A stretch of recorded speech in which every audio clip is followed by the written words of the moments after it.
What is up, party people?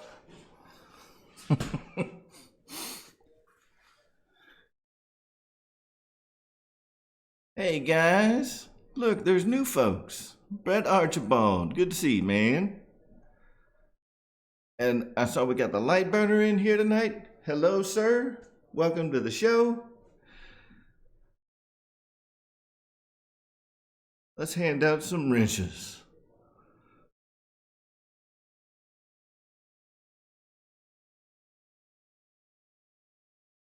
Gooniac, what is happening?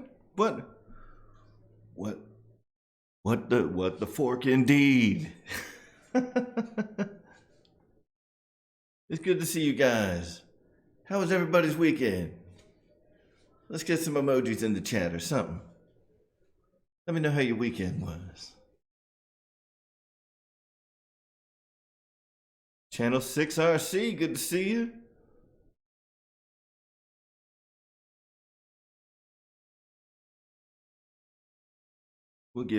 We'll give you a blue wrench. We'll give you a blue wrench.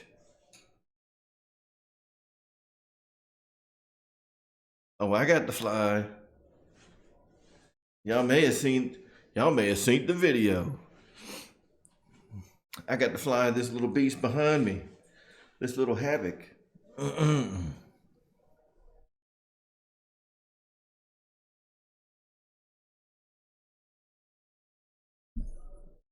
Fire indeed, Ray.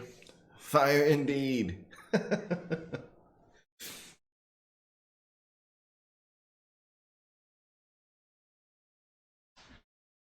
Yes. We'll talk about sports for about 15 seconds. The 49ers did lose. And I hate it for you guys because I'm a diehard Falcons fan. And the sucker who's your head coach destroyed our chances at winning a championship a few years back. You probably remember that, and then you guys got bamboozled into hiring him as your head coach, and he's still the same choke artist now that he was back then. That turd. Anyway, I feel sorry for you guys that you are now cursed with Kyle Shanahan, and it is sweet vindication for all us Falcons fans.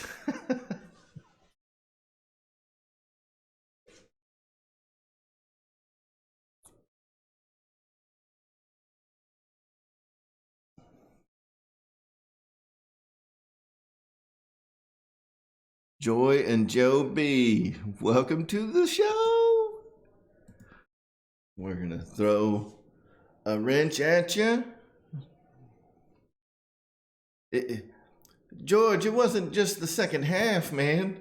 It's specifically the fourth quarter in the Super Bowl.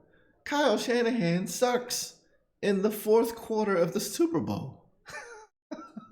I mean, the Falcons had that game in the bag. They were going to beat the Patriots. They were going to pull off a New York Giants, man. They had that game in the bag. And if he'd have kept the game on the ground instead of trying to pass, man, we had one of the number one rushers in the freaking NFL. And if he'd have just kept it on the ground, kept the clock moving, instead he's like, oh no, I got to get Matt Ryan and pass the ball there. Cost us the damn Super Bowl. And he did the stupid crap again last night. Only he has a way worse quarterback now with Jimmy Garoppolo. Man, that guy was second string. Anyway, that's all. That's all I got. I'm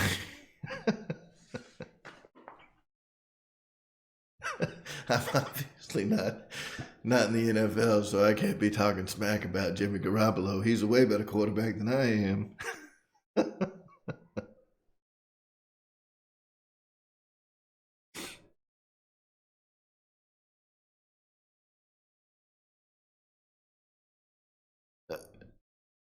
Farmer Man, I've already set the standards. I did one at 100, and I think I even said back then that I was going to wait till 500 to do another one. And I was waiting. I was expecting that to be like 6 months later.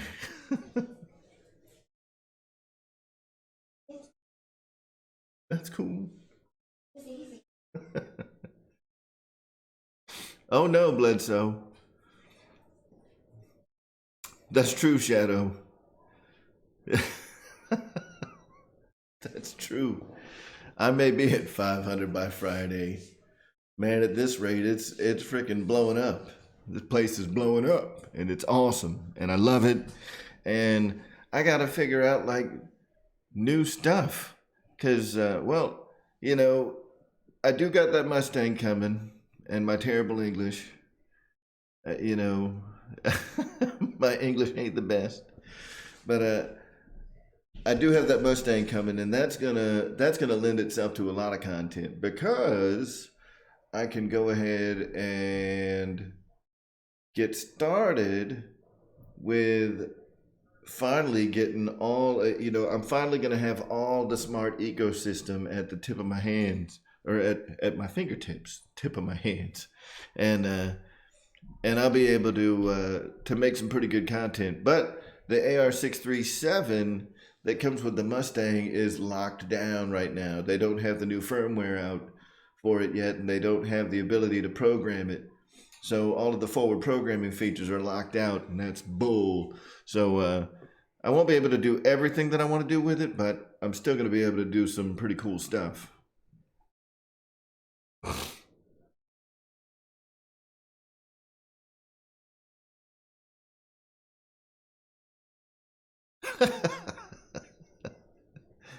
Yeah. Hey, thanks, Ethan. I got a haircut and I shaved my face. But, I just get bored. I get bored with facial hair.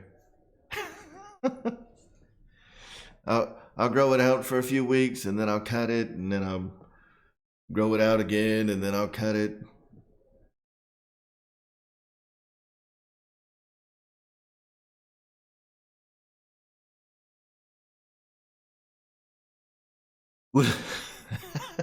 That's probably true, Shadow. Hey, so before we really start kicking it off into just straight up, free for all Seinfeld variety show, um, I wanted to talk about this HAVOC.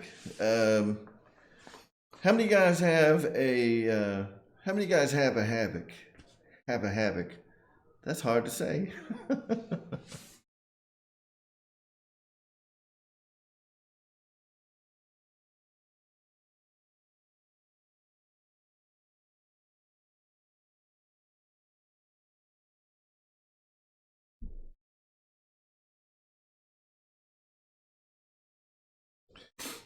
Channel 6, I didn't need one either, and I've got an Avanti that's normally on the wall right there, but right now it's on the bench for some repairs because I may have bent something yesterday. So I gotta order a main gear pin because I came down on it. I was a little hard on the beaver. I landed the Avanti a little too aggressive, and it ended up bending one of the. So the strut's fine, but the little pin that attaches it to the trunnion uh, in the retract got bent a little bit, so now it doesn't seat in the thing. So I got to spend $2.50 on a new 4 millimeter pin, and I'm pretty sure that I'm going to have to pay about $8 in shipping to get it here.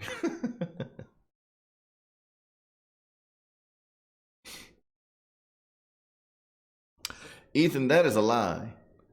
Um, yeah, George, that's true.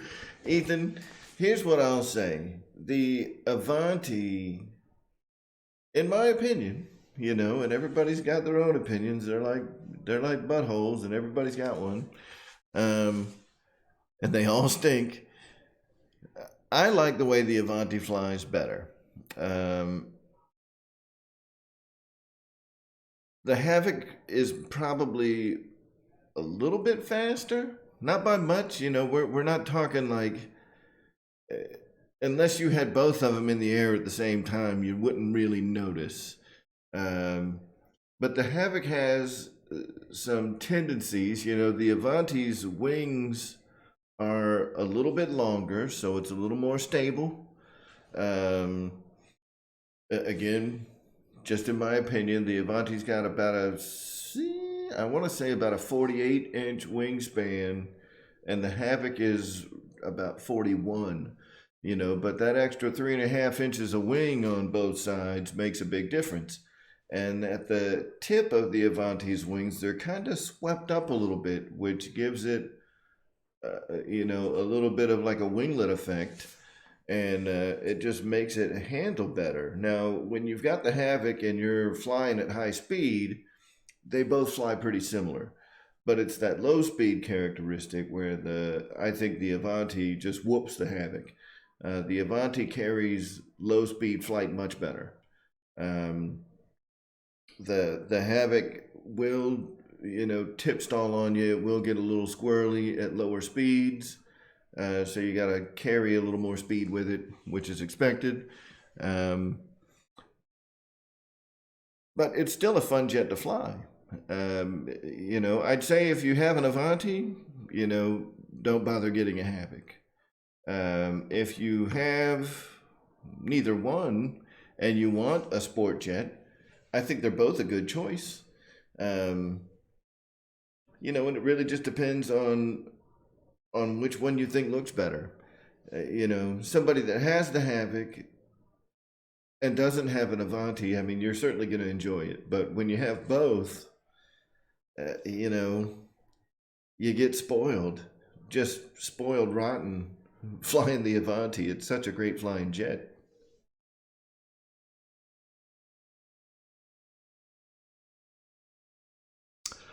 Gooniac, that is no joke. So Gooniac says you got to be careful with the elevator on the HAVOC. One of the things that I was doing, or I didn't even notice it while I was flying, because normally with the Avanti, I'll flip into low rates.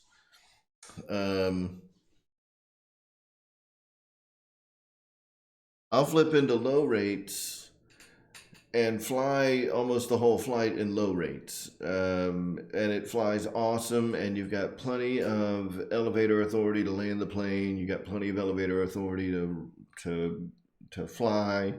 Yesterday with the HAVOC,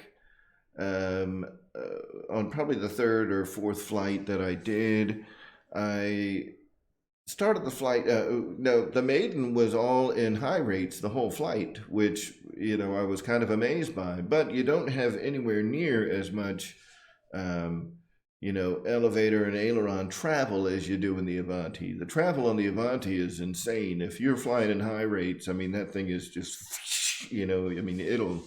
it'll do some snappy aileron rolls for sure. On the HAVOC, the rates. The travel is so small on the control surfaces. And one of the things that I noticed is for the last flight of the day that I did on the HAVOC, I put it in low rates, and I didn't take it out of low rates when I was coming into land. And when I was coming into land and doing my flare at the end to try to get the nose up, I had the stick like buried. I was at full up elevator, and it wouldn't get the nose up, so I kind of just smacked it on the ground. Now, one thing I'll say is, so the Avanti has, I think, I got to be careful with my words because I don't want to say better. The landing gear on both the HAVOC and the Avanti are obviously both pretty good. I like the wheels and tires on the Avanti a lot better. They're not quite as hard. The rubber compound is a little softer. And it grips the surface a little easier. It won't like slide around on you. The the springs, the struts on the Avanti are really light, so you'll get a little bit of, you'll get a little bit of bounce if your runway is not like perfect and smooth. And once you get up to high speeds, you don't notice it because it just kind of glides over bumps and stuff. But it's got like a really soft spring on the suspension on the Avanti, and it bottoms out pretty easy if you bring the Avanti in a little too hard. On the HAVOC, on that last flight yesterday, when I kind of slammed it into the runway, it handled it like a champ. It's got a tough landing gear, and it's a little more. It's got a little more weight to the springs, so they don't compress quite as easy. I think if the Avanti, with the gear that the Avanti has, had the same amount of spring tension as the HAVOC, that would be even better. I think that the Avanti is a little too loose on the spring tension on the struts, but that's just me.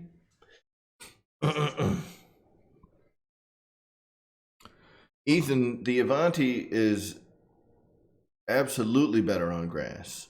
The HAVOC will certainly do grass, but one of the problems with the HAVOC, and I don't know if you can see it behind me, so these rear tires, they're fine for grass ops. The front tire, though, I mean, that thing is tiny. Let me go grab a little measuring device.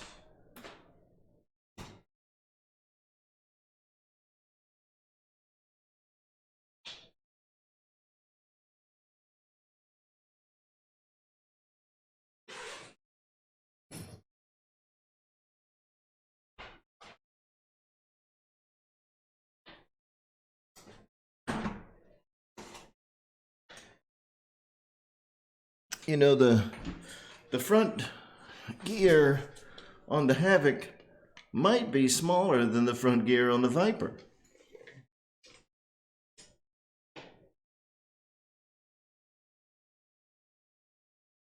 It's 1 3/4 inch is the diameter of the front wheel on the HAVOC.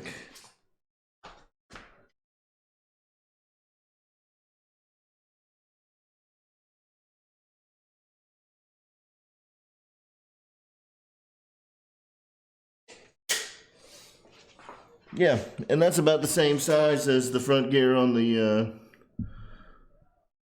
Viper.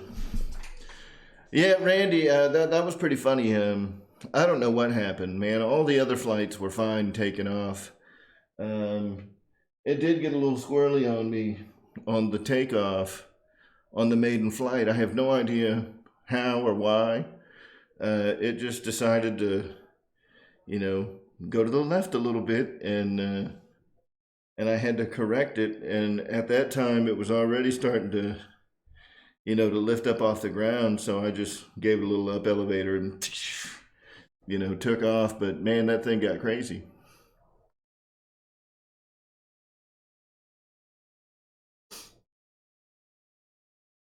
Yeah, Kevin, it was a wind gust. Guys, that's what it was. So the wind was gusting really bad.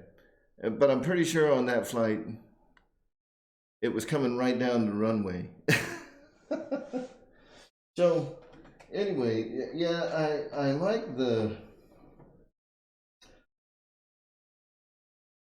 I think I like the struts a little better on the HAVOC than I do the Avanti, but it's not enough for me to say that I like the HAVOC better than the Avanti.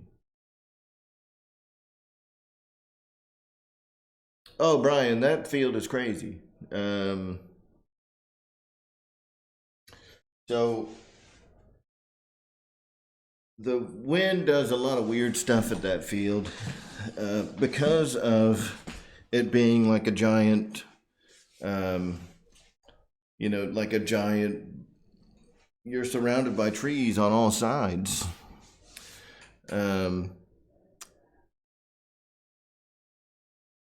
And I think that when you're over the trees, the wind speed is a little higher once you get over the trees. So you'll notice a lot more buffeting and things like that with the airplane and it kind of getting tossed around. But once you get into the tree line, depending on which way the wind is blowing, you can have you can get like a swirling effect, and you'll see the windsock on either side of the field. I mean, they're both going in different directions. So you'll have one that's going straight west, and another the one on the other side is going north or south. I mean, you get some really weird wind effect inside the tree line at my field. So it's not the best place to maiden a plane, but I felt pretty comfortable with it. And I'll tell you, both I've got I've got an AR-636 in my Avanti too, and that thing is just steady as an arrow in high winds. So I felt pretty confident that the HAVOC was going to be the same way, and I was not wrong.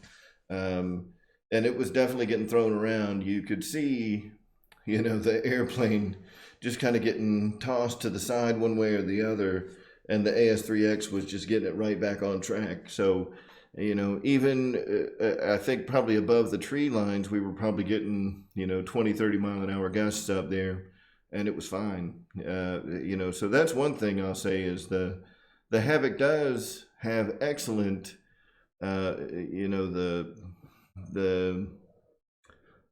AS-3X tuning is outstanding. That thing is an arrow. It will track straight. And the other thing that I give the HAVOC credit is the settings from the manual. They're perfect. They're perfect. Right in the manual it says, go ahead and mechanically give yourself about 2 degrees of, I want to say, down elevator. And I set all that up before, or not 2 degrees, but 2 millimeters. Did I say millimeters or degrees? I don't remember. Anyway, it tells you, to go ahead and add 2 millimeters of down elevator to the elevators and let that be their center position. I'll tell you what, I didn't have to adjust the elevator trim at all. That thing was just straight. The only thing I had to adjust was the aileron trim. It was rolling a little bit to the right. I had to add, about 10 clicks of left trim, and that was it. So the settings out of the book are awesome. Just go by the manual. Ryan, good to see you, man. Thanks for coming to the show.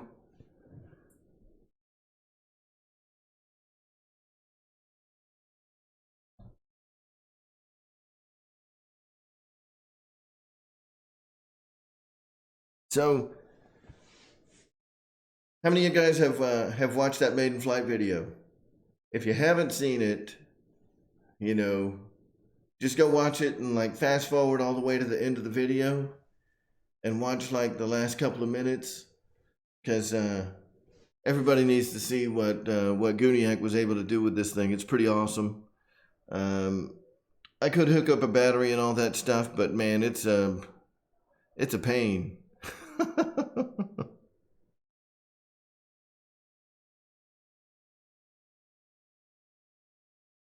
Thanks, Josh. So yeah,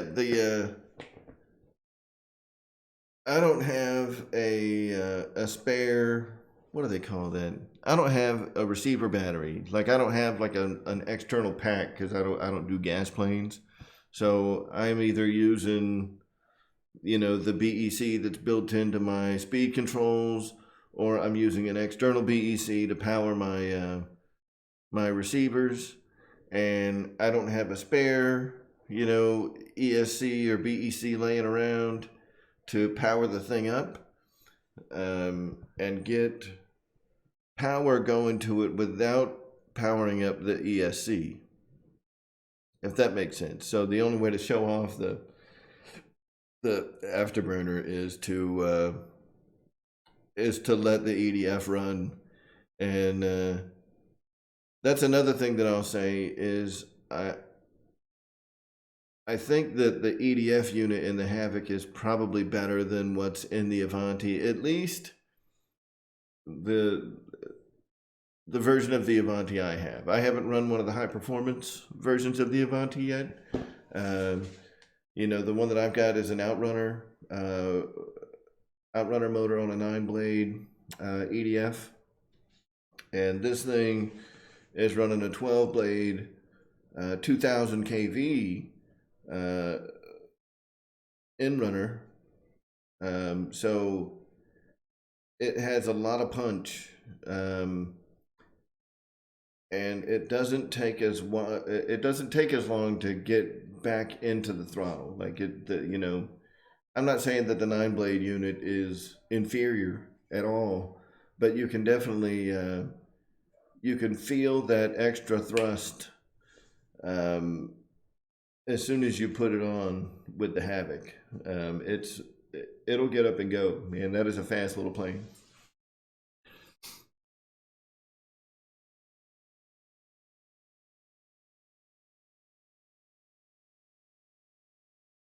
RC 1500, EC 1500. Josh, I've been hearing that a lot, man. I have no idea. I have no idea what happened on takeoff. It just got a little squirrely on me. I don't know. I have no idea, man. It was going.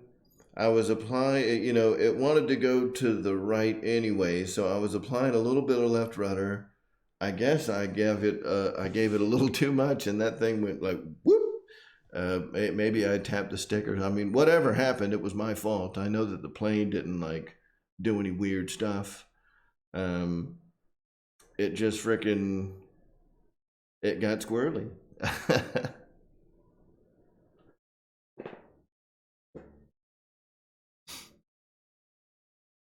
Alien Fire Booty. Yeah, man. Gooniac freaking killed it. In fact, if you look in the description of the live show and in the description of the maiden video, I've got links to Ray's Facebook page. You know, if you guys have been thinking about getting an afterburner from one of your EDS, man, hit the guy up, because that it was so easy to install. I didn't have to do any. I mean, the hardest part was routing the wire through the fuselage, and if you got a little, you know, go get 'em wire, it didn't take nothing. It was so easy to put in. So you know, I've put a link to his Facebook page. You can go there, like the page, send him a message. I mean, the guy will get back to you in no time. And he can make an afterburner for just about anything. So, oh, you're welcome, Ray. I mean, you deserve it, man.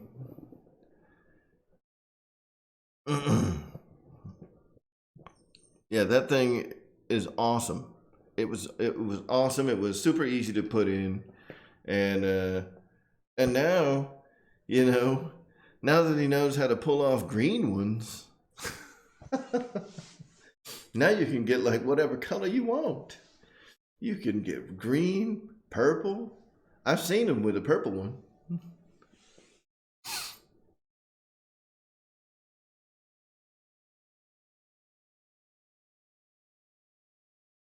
Yeah, all colors are available. Yep. So, Kevin, are you talking about the landing on my video?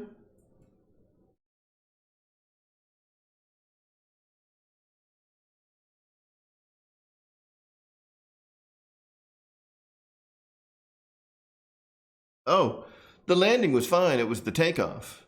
If you pay pretty close attention, like right before the airplane lifts off, it does like this crazy, it's almost like it's taking like a left chicane, you know, like whoop, and then it goes up. I have no idea what happened. It did some weird stuff.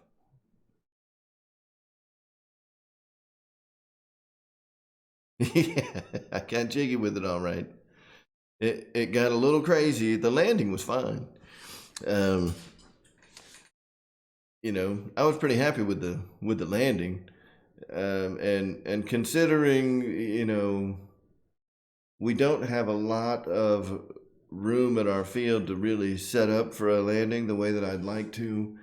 I mean, that's some folks, they do a lot better than me, because I still have some reservations about banking, you know, at a really low altitude. Some of the guys, I mean, they'll bank it in at 20, 30 feet off the ground, and I'm like, man, my plane will be tumbleweeding all the way down the runway if I try to do that. So they come in on a much shallower approach. So, the way that I bank it in, I mean, I kind of just have to let it drop out of the sky. And then, as I'm approaching the threshold of the runway, apply a little throttle to get it to come in at a shallower angle of attack, to not put as much stress on the landing gear. But I always say that I suck at landings. I'm not that bad, but I'm not that great either. I definitely have to. I have to step up my game, man.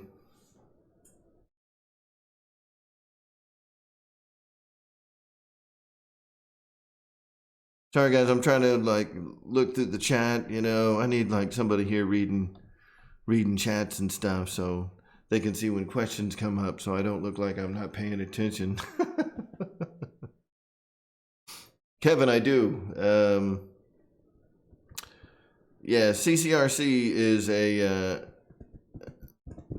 it's one of those fields that, I mean, I don't, it's the main field I fly at, right? So I have flown at other fields that are much more open, no trees anywhere in sight, and it kind of freaks me out a little bit. CCRC makes you. I don't want to say it. I mean, it kind of does. It kind of forces you to become a better pilot than you should be. Um, you can't take any shortcuts. You can't come in for these long approaches. I mean, you have to. It is a challenge, and I enjoy flying there because of that. Um, it makes you think. It makes you do stuff that it takes you out of your comfort zone. And there's a lot of folks that don't like flying there, that have flown at other fields in the past. They come out to CCRC and they're like, "Whoa, man, this place is crazy." Um, we got a nice 400-foot one way with about 400 foot, of section on either side to set up for your landing. So you don't have much room there at all, man. It's fun and challenging, and I enjoy flying there.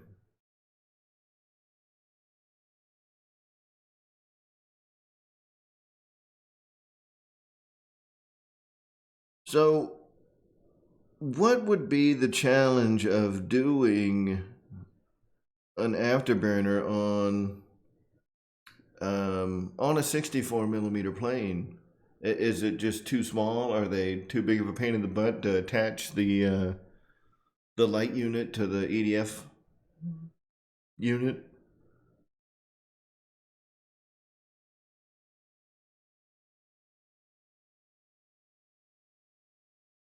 Yeah, and maybe I just don't see them on on 64 millimeters. I guess anybody can ask for anything, right? I just haven't seen them. Doesn't mean it can't be done, I guess.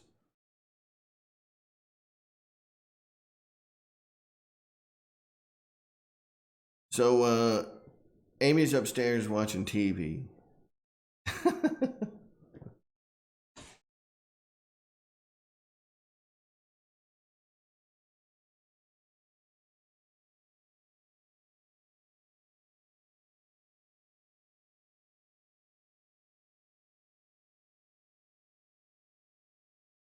John Noons, welcome to the show.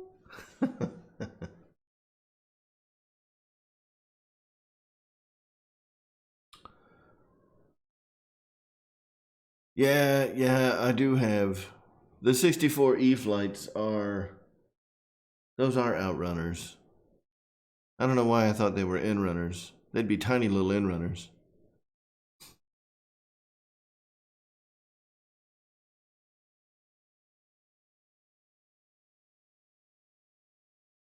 Alternative ways to charge the iX-12. So, did you break the charge jack off of your iX-12? Is that what happened? Did you pull a Wesley? Did you break the charge jack? Dave. Dave's RC. Welcome to the show, man. You have just been made a moderator. Now you can kick everybody out.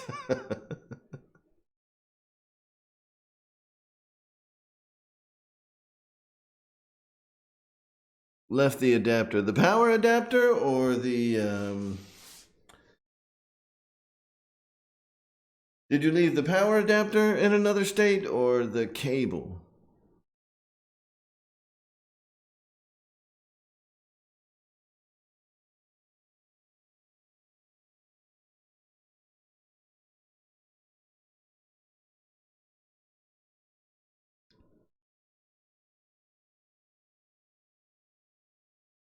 Dave, you already got the gear on that 109 fixed? All right. Jay Burke, here's what you do. Go get any USB charge adapter and plug it in. So it can use like any 2 amp or better USB charger. You can plug it into your computer, take the same cable that you got. In fact, you can use any micro USB cable. So, for example,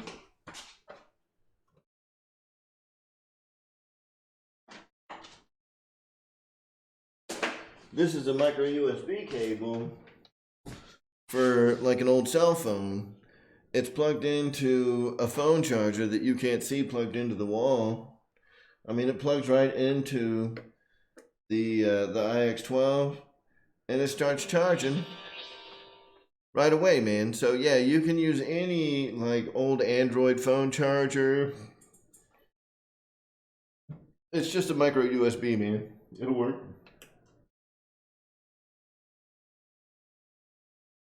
Yep, you definitely don't need the exact power adapter that comes with it. Dave, that's awesome, man. I'm glad that we're able to take care of you and get you some new retracts. What you talking about? You can't get the transmitter to work right with safe.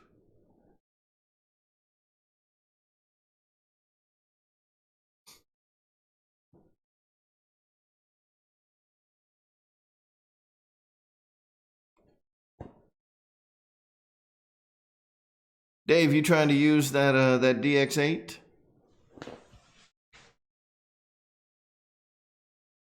Oh yeah.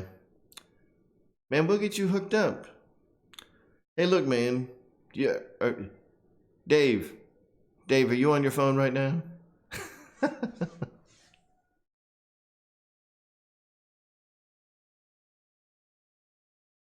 right, because I'm going to need you to do something.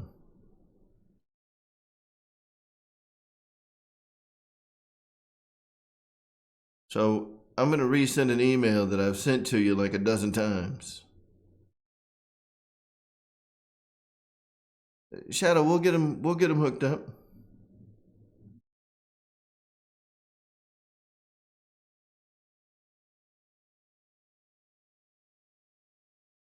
So Dave, I'm gonna send you my phone number.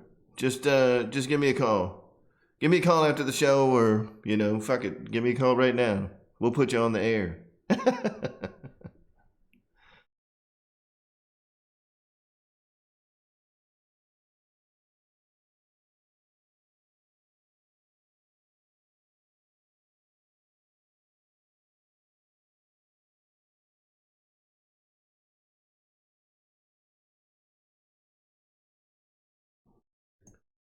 Where are my sent emails?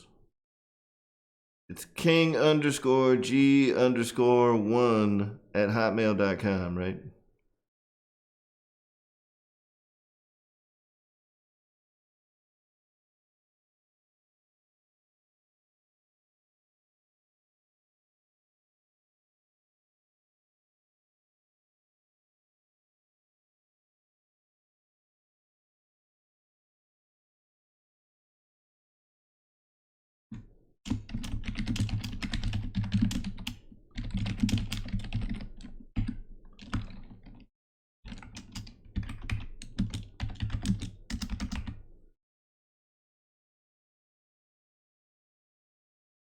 All right, Dave.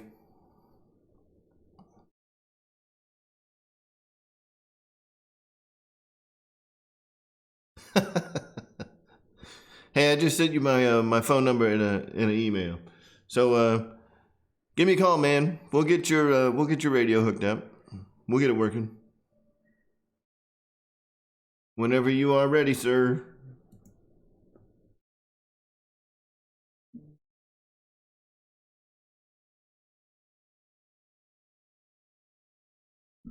What the hell?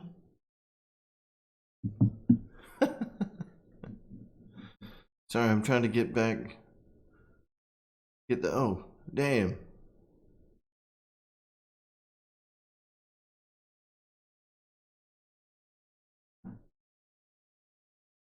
Yeah, but I'm glad that there's some FR Sky folks out there because I don't know crap about FR Sky and I don't know crap about Futaba. We had one of the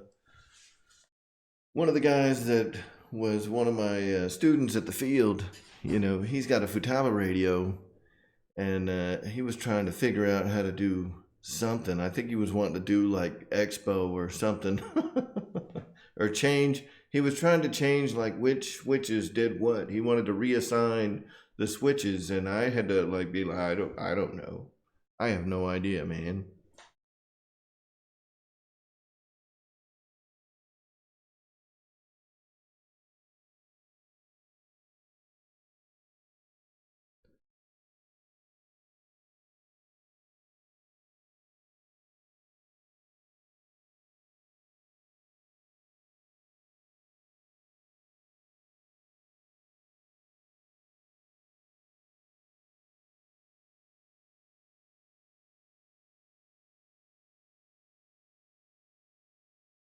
Nate, what is going on?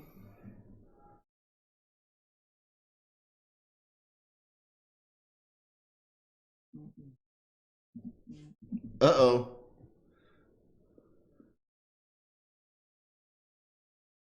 Hello. What's up, man? What's going on, guys? We got Dave's RC on the phone. Bitches. Hold on, let me get my RC room here real quick. All right. All right, so my problem is it's stuck in tape, and I tried to assign a switch to the safe select switch, and I can't get it to work. I go up and down 5 times, I go up and down 12 times. It doesn't matter. It doesn't work. Okay.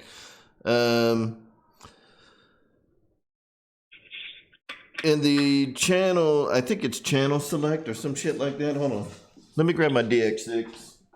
Okay. You got a DX8, right? Yeah, it's a Gen 2, I think. Yeah, that's fine. Michael Roscoe will tell you. Oh, that's who sold it to you. Mm-hmm. Or did he send it to you for free? Did you, All right. Yeah, he gave it to me for free. That's awesome. He's like, happy birthday, bro. I was like, oh, Michael, thank you so much, man. That is pretty nice. So... No, I'm just kidding. No, I paid for it. I'm just kidding. So the first thing that we want to do is we want to go to... Hey, which plane is this going into? This is going into your Focke-Wulf, right? Or... Not my SU-30. Oh, that's right, the SU-30. All right. So here's what we got to do, man. in your radio. Hold on, let me turn it on.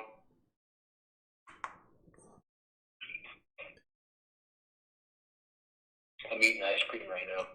Awesome. Ice cream sandwiches. I gotta try to get it down so that I can start doing this. Okay, now what do I gotta do?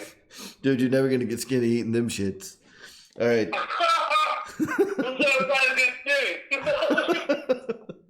Right? So, all right. So what you want to do is, so you're at the main screen right now, right? You're looking at like your model page. The acro, yeah. Yeah, the acro. All right. So go ahead and press down on the roller. Yep.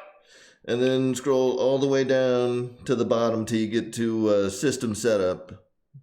Okay. All right, and then are you sure? Yes. Yep. And then we want to go to channel assign. Okay. All right, so you should have, let's go to next. All right. So on the first page of channel assign, it's going to have RX port assignments. Yeah, 7 and 3, or 7 and 8. Yep. So go to next again. What one? Like scroll down. Hit next. Yeah. Oh, hit next. Yeah, and then it'll have like channel input config. Oh, okay. It's on right knob. Oh, that's why it's not working. All right. So here's what you want to do, man. Go to aux2, right? Because all your 6 channels are already used by other shit, right? So you got your, your throttle, aileron, elevator, rudder are all normal. Your gear goes to your gear, and aux1 is going to go to the speed brake, right? The big fucking board that comes out of the back of the thing. All right. So what you want to do is go to aux2 and... Oh, no. It's not going to give me the aux2 option there. It's going to want me to put it on a switch. So I want it on G. No, and that's cool. So in channel input config, you don't see aux2 listed there? No, that's on the first page. On this one, it says inhibit, F mode, A, B, C, D, E, or F, G, H, I, throttle, aileron, elevator, rudder, right knob, clear, back roll. Right. So are you still on the channel input config? Yeah. How many channels does it have listed there? Well, there's 1 through 8. Okay, so go to 7, which should be aux2. Well, okay, so if I go back real quick, hold on, channel assignment. On RX port assignment, Yep. channel 7 is on aux2. And that's exactly what we want. If you go to next, it's asking me to put it on a switch. If you go to channel input config, it's asking me to put it on a switch. That's what we want to do. Yeah, so I'm going to put it on switch G, because that's the option it's giving me. And then after that, we go back list. Hey, so now, let me see if you fixed it. Let me see if you fixed it, because I've already done the damn test. Let me see if you fixed it, because that was something that we didn't do before, man. Let me see if you fixed it. well, you still have to tell your receiver.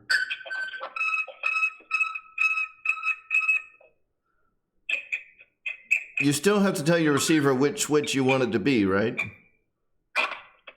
Maybe, yeah, I think so. So we're gonna do that now, but now that it's not on the fucking knob now, dude. The knob wasn't working. Well, no, the knob doesn't work, dude. You got to put it on a switch. Yeah, so now we're on a switch, so... And there's a switch assigned to aux2, right? To channel 7? Okay, so now it's still in state. It's still stuck in state. So let's see now if we pull our stick to the corners. Yeah, you got to pull them down into the center. Oh, there it goes. It's fucking working? It worked, yeah. You can pay me later, dude. Hold on a second. Hold on. So,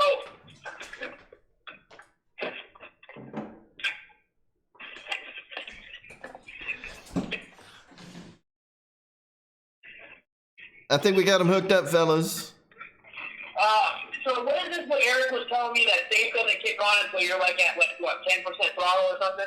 That's AS3X. So your gyro doesn't enable until you go above 25% throttle. And that'll be in your non-safe mode, right? So if you're in, one of them's going to be safe, right? Where all your shit is going to be in self-leveling. Right. So that's all the way down. Right. So in your AS3X mode, which is just your gyro, right? Your gyro will be enabled, but not the self-leveling shit. That doesn't start doing the gyro corrections until your throttle goes above 25%. Okay, so that'll be like the third position or the middle position. So it's the far corners, right? The second flight mode isn't used for shit. Oh, okay, so it's either one or three. Either one on one or three. Yeah, you got to go to the far throws, you know what I'm saying? Of the switch. Okay. Right, okay. so one, all the way down, right, will be like safe, and all the way up will be the other one. Okay. See, because my gyro works no matter how much throttle you give it, so that'll be something different to play with, mess with. Yeah, and we need the gyro anyway, huh? I mean, the gyro works. The gyro works all the time, and it just doesn't start moving the control surfaces. It doesn't try to start like doing wind corrections until you go above 25%, and you're going to hit that when you're taking off anyway. So. Okay, gotcha. I got you. All right, so that's cool, man. Awesome, dude. That's pretty cool, man. I already got the air brake working. I got the V-tracks working, so everything else is fine, dude. So, fuck yeah, man. I appreciate it, bro. Hey, no problem. I'm here. Air Marshal Mondays, baby. Don't miss it. Don't miss it. This is what happens when you join the show. All right, Dave. Thanks a lot, bro. I appreciate it, man. Bye. All right, see you, brother. Later, buddy. All right, we'll see you. All right. There we go. We got Dave's RC all fixed up. So yeah, he just didn't have a switch assigned to. He didn't have the switch that he wanted to use for safe assigned to a channel on the transmitter. So, for you guys that are trying to get your safe select to work and you're having the same problem that Dave was having, you got to assign the switch that you want to use to an open channel on the transmitter. So if you're running like a 6-channel airplane and you're using your throttle, aileron, elevator, rudder, gear, and aux 1 for your 6 channels, for you got your gear, flaps, and your standard 4 channels, you got to assign a switch to aux 2, and that's what's going to turn your safe select on and off. So you assign the switch that you want to operate safe select, assign that switch to aux 2, stick your, go ahead and bind your radio in safe select mode, and run your sticks down to, the bottom center, cycle that switch 5 times, and safe select will click on every time. And the issue they were having is it just wasn't transmitting over a channel. They actually had aux 2 assigned to the knob on the DX8, so that wasn't going to work unless he sat there and twisted the knob real fast.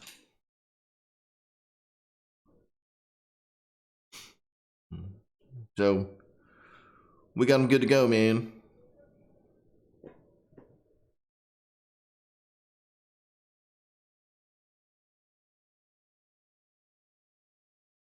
That's exciting.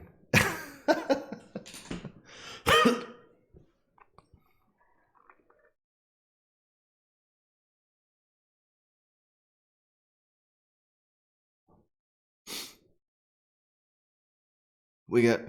I feel like I should go put on like my Spectrum shirt.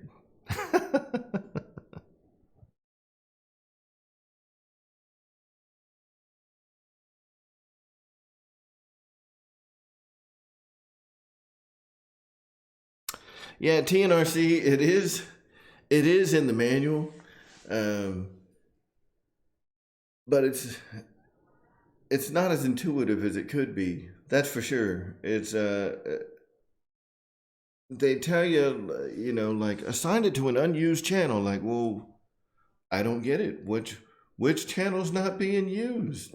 They all look like they're being used to me. But yeah, once you kind of get it figured out, it ends up working out a lot better.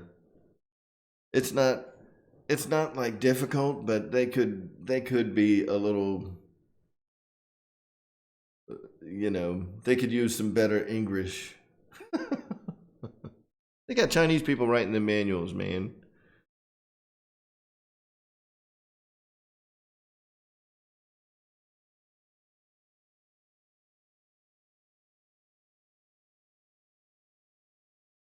Uncle Bob's RC.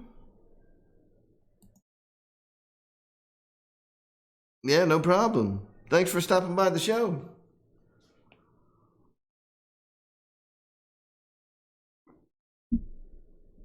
Yeah, I've got a hobby eagle, and the hobby eagles are actually great. Um, yeah, the manuals are terrible on almost everything. The hobby eagles are great, you know, stabilizers, great gyros, but I don't. What I don't like about any of the external ones is I just don't like having that big old, you know, you got to add a lot of extra wires inside your battery bay. It takes up a lot of real estate.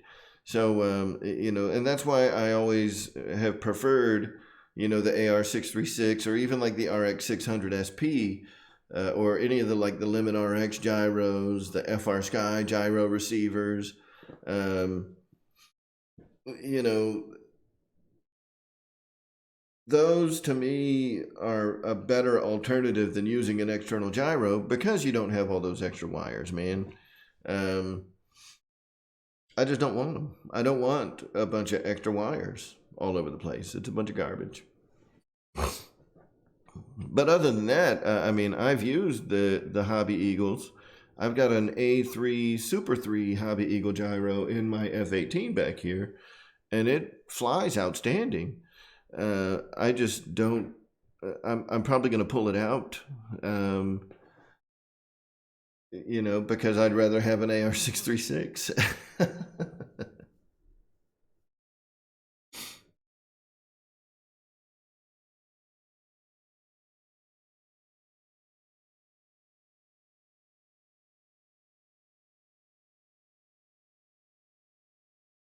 So George wants the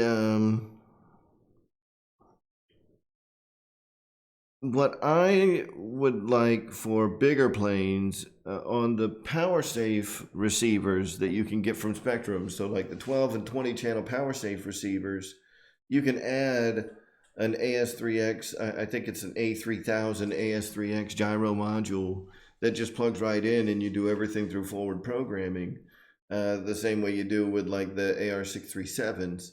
I mean, yeah, they're expensive receivers, but you know, it makes it where everything is integrated again. You don't have to have a whole bunch of extra wires. You've just got that AS3X module, and you're good to go.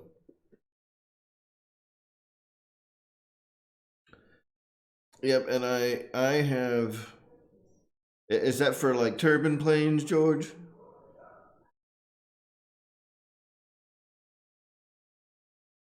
Because I've got um, a friend of mine that he uses the. I think it's the power boxes is what he's using on his turbines.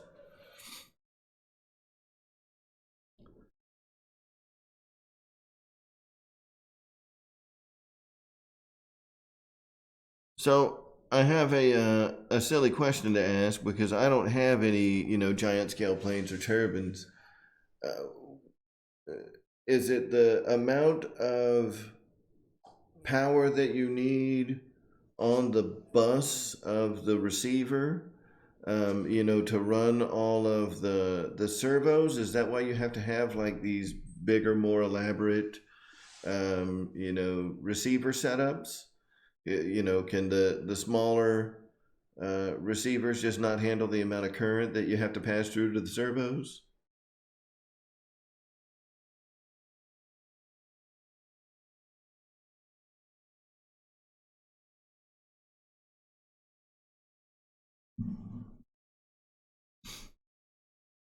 Gotcha. Yep, and I just don't. I don't have a need for a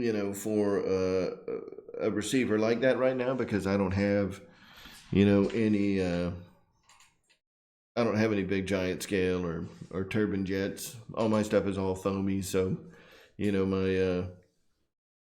my knowledge is pretty limited to what we use on our little foam airplanes. Like if somebody asked me to set up an IX-12 for a helicopter or a drone right now, I have no idea. I can set up an AR-636 all day for a fixed wing plane, but you want me to set up a helicopter or a quadcopter? Nope, can't do it.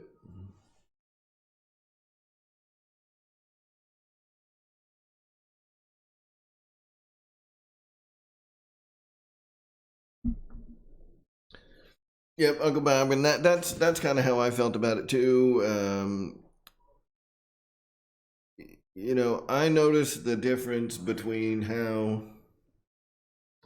like, the Admiral RX 600 flies and how the Hobby Eagle flies, and how the AR 636 flies, how it feels, when you're moving your gimbals around. When you lean into a bank and apply a little bit of rear elevator, there's a certain feel, and it's really hard to explain.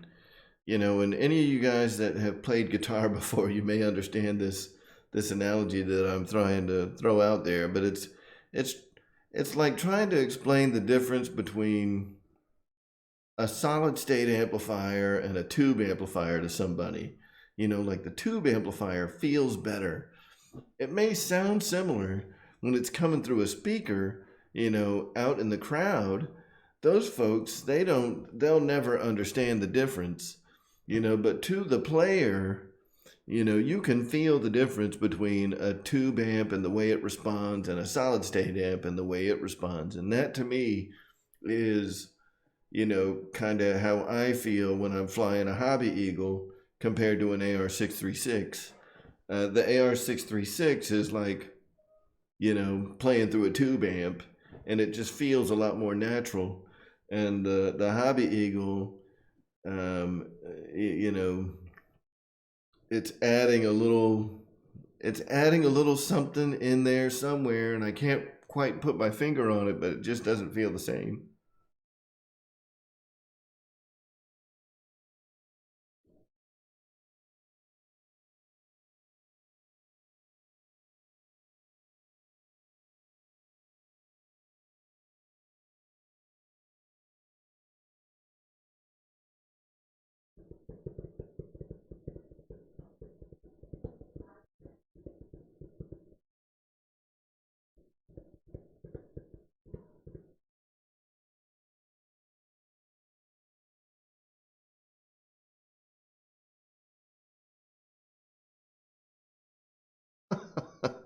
Nice, Dave.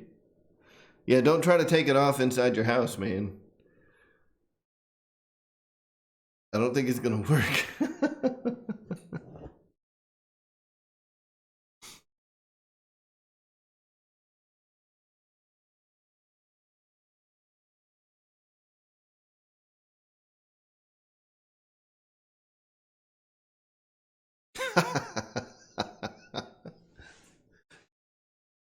So, I know I've mentioned this before, and this is pretty amusing. So my cat, My cat is, he's just like any other cat out there, man. You put a cardboard box on the floor and they're going to go and like try to get inside of the damn thing. Or you put, you know, a piece of foam. Like he'll chew on fucking airplane wings and it just pisses me off. The, so we try to leave like little cat toys everywhere so he doesn't chew on stuff. Um, But what he does is like say I'm working on an airplane and I'll have everything hooked up and I've got the ailerons going and everything and I've got the throttle cut on. That cat will go and like stick his face in the tailpipe of an EDF. And there's nothing more hilarious than, juicing the gas a little bit when the cat has his head halfway up the tailpipe of an EDF plane. It scares the crap out of him.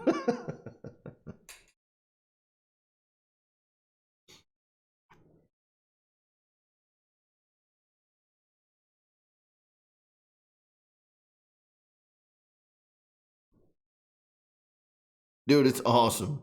The cat will stick their head. And, what's weird is I thought for sure, like, the first time I did that, when the cat stuck his head in the tailpipe and I, like, goosed the EDF and it, like, made him jump so high he damn near hit the ceiling. I thought for sure, that he'd be scared of him and would never come near him again. Man, no, he still will stick his face right in there while I'm working on it. And every time. I think he's had a little too much catnip.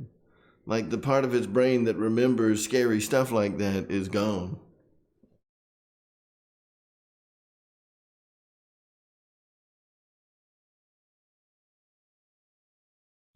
Hey Dave, going into your RC room, are you hardwood floors throughout your house? Or do you have like carpet? Because my cat's a bastard, and he'll like scratch at carpet and stuff. If you got carpet in your house, he'll tear it up.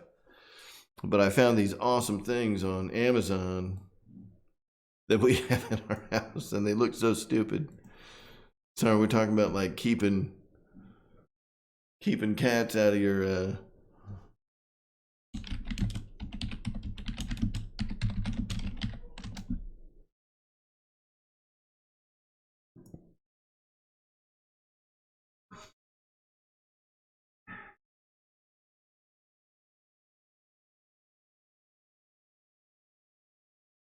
Sorry.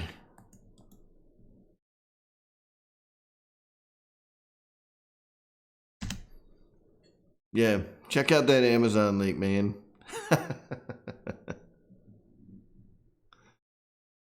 You stick those in front of your doors, and the little bastards, they can't scratch at them anymore. It's pretty awesome.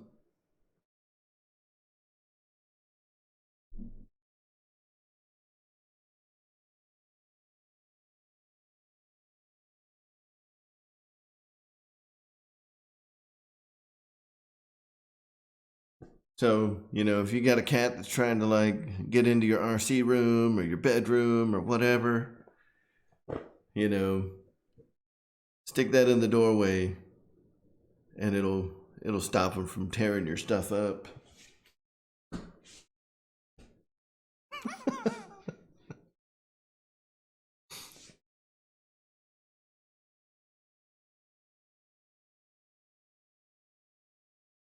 Oh yeah. Yeah. Yeah, find the product ID or whatever and go through Ryan's link.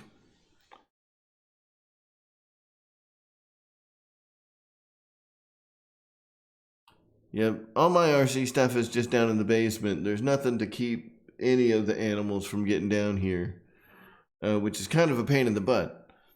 So I got to put like a baby gate or something on the door. It's not going to stop the cat from getting in here, but I got to keep the dogs out of here, man. Like if there's nobody home, the dogs will come down here and make a damn mess.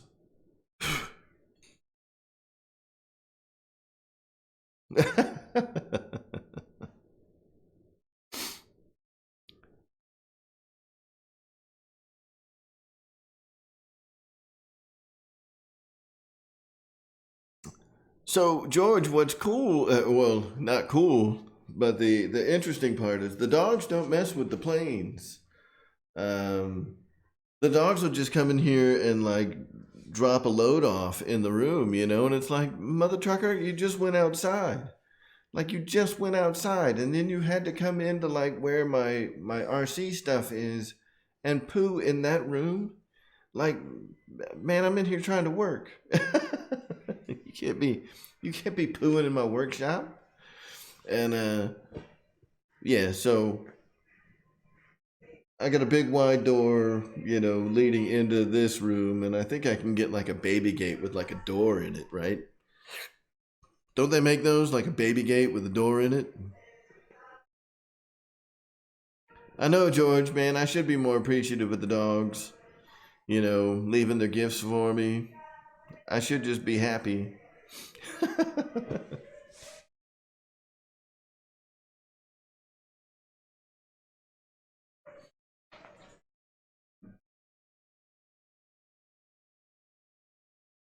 So, look, y'all got me all sidetracked. I actually had things that I wanted to talk about tonight, and I think I may have mentioned them already. But it was so quick, like saying, oh, I know one of them, yeah, that was pretty quick, was saying, go to the link in my description, look at the description for this video that you're watching right now. Look at the description for the video, and you will see a link to Gooniac, who makes Afterburners for all kinds of EDFs. If you want an Afterburner for your EDF, get in touch with Gooniac, man. He will hook it up, and they're super easy to install. Easy day. Probably one of the easiest mods I've done on an RC plane. It's all plug and play. You gotta pop the EDF unit out, stick the afterburner onto the end of the motor, reinstall the EDF unit, fish a wire up to the battery compartment, and once you're there, man, you just plug everything in. So check out Gooniac's Facebook page, send him a message, and he will hook you up. No matter what kind of plane you're looking for an EDF unit for, it doesn't matter what color. He sent me a green one for the HAVOC. It's awesome. I love it. And Gooniac will hook it up. And yeah, we talked about the HAVOC. So listen, if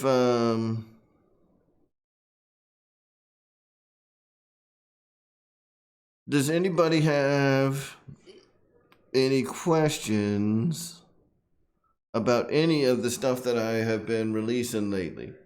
So if any of you guys are here as a result of watching the AR636 series, number one, thank you for watching the AR636 series, and also, if you have any questions at all, man, now's the time to ask them. You can get an answer right here, live and in person, instead of waiting for me to answer on the individual, like from the comments. I mean, obviously, I'll answer the questions in the comments too, but now's a great time to ask questions.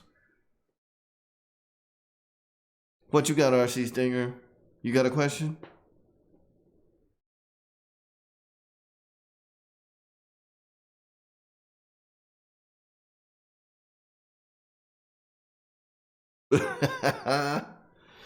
Get your booty fired up.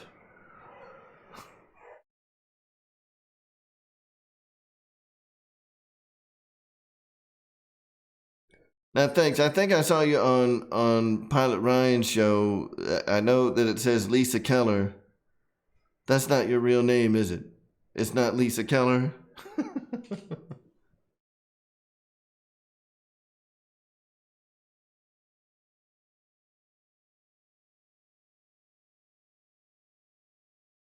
Can I explain about series 4 and 6? I don't understand. Like the like part 4 and part 6?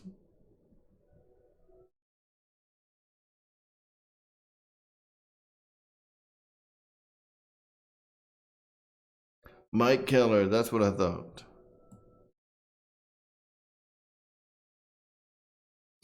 RC Stinger. So first, let me go to my playlist here and figure out what part 4 and part 6 is. Because we can absolutely try to address whatever question you got. Let me go to my playlists. There it is. Man. So I put Ryan's video at the top of my playlist, and now his face is the thumbnail for the playlist.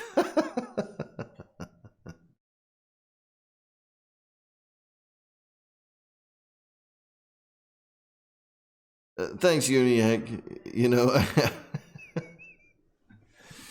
all right. So part 4, safe model builder and AR636 registration, firmware upgrade, and calibration.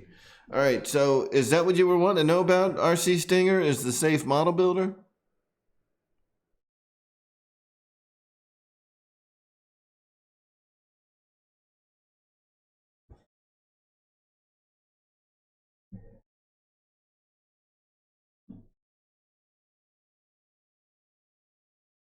All right. Is there anything in particular that you're wanting to figure out with the safe model builder? Because I know that that's just it's just an overview of the software, right? Actually using the safe model builder software is covered in part 9 of the series. So one of them just kind of shows you like, hey, this is the UI, this is what you can do with it. Part 9 gets pretty in depth with the use of the safe model builder software. Race 22 crew. What are you trying to change, Mike?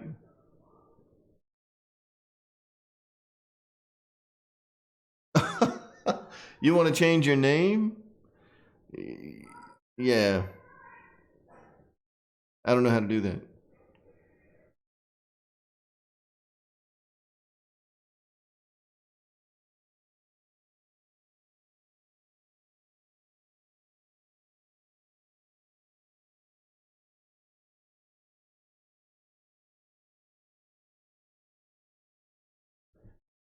Wait, what's happening right now?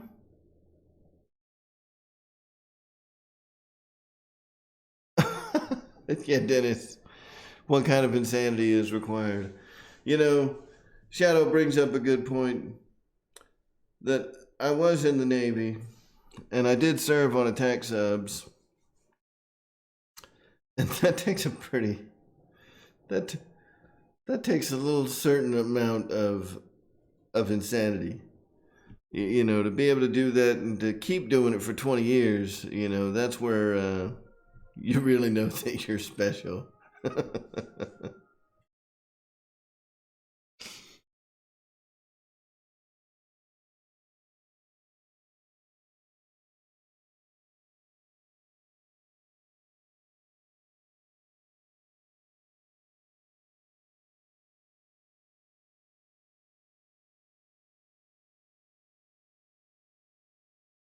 RC Stinger. Did you get what I was saying about part 9 of the series? How part 9 will be um,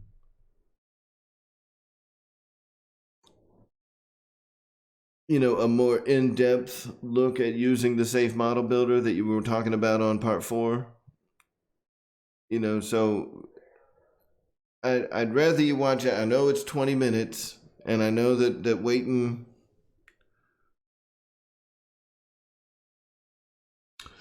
Oh, the Spectrum files, I think, are gone. And I don't know where they went. So I think I'm not going to change the description for every freaking video, but what I will do is I've got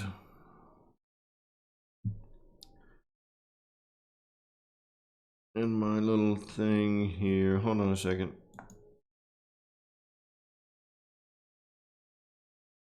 All right, so the link that I'm putting in the chat here, guys, is a link to my Google Drive. And that is all the AS3X receiver setups from Spectrum for their airplanes, you know. And for whatever reason, the freaking all the stock setups from the Spectrum website went away. So I, you know, as a result of making all these videos, I downloaded that file, and I had one from a while back. This one's much more updated, and I'm glad that I did, because now it seems like the Spectrum website is just jacked up. So, you know, you can click that link I just put in the chat there, and it will let you download the stock configuration files for like a plug and play airplane. You can take a AR636, buy a plug and play airplane, load up the AR636 with the stock program, and you're good to go.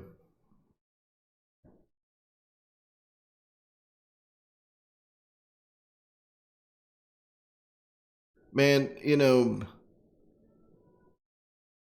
in the Navy, they and it became funny after a while, but you know, I remember in the very beginning of joining the Navy, like in boot camp, you know, they want you calling everybody shipmate. You know, like everybody's your shipmate. Shipmate this, shipmate that, shipmate this, shipmate that. And then you get to like your first school after boot camp, and like everybody hates being called shipmate. And that became like a bad word. And you know, that was like one of the beauties, like after I made chief, you know, that's like what you did to piss off a junior sailor, like shipmate. Like, oh man, chief just shipmated me, I must really be in trouble.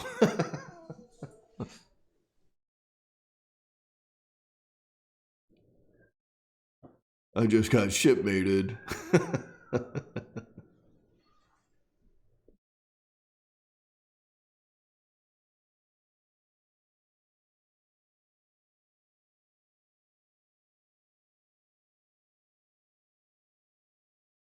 All right.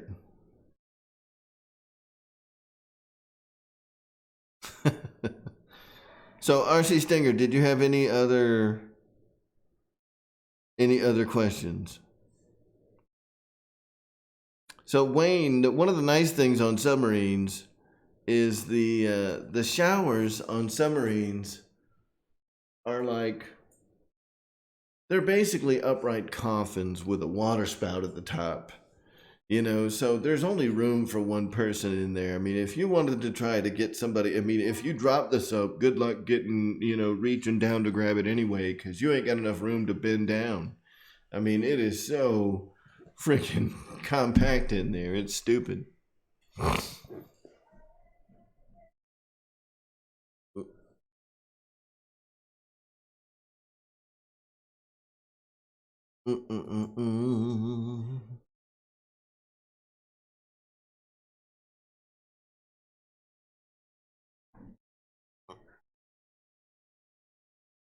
All right, RC Stinger. So now you're talking about part 9.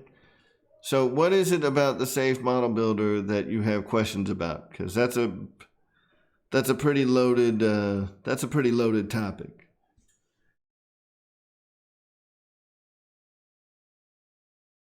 Yeah, Days RC, only room for one person in each shower on a submarine, man. You can't have like your army parties in there.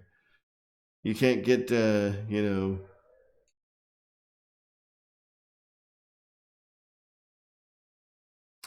Shadow, I was fortunate enough that when I got to my first boat, I was already an E4, and I was,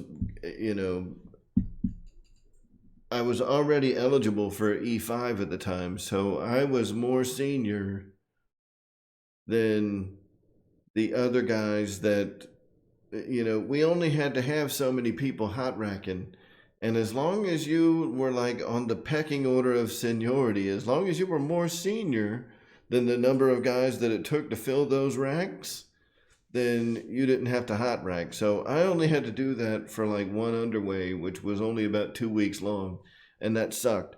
But there are definitely guys on fast attack boats that have to hot rack for years, man, and that sucks ass. I only had to do it for 2 weeks, and it was terrible.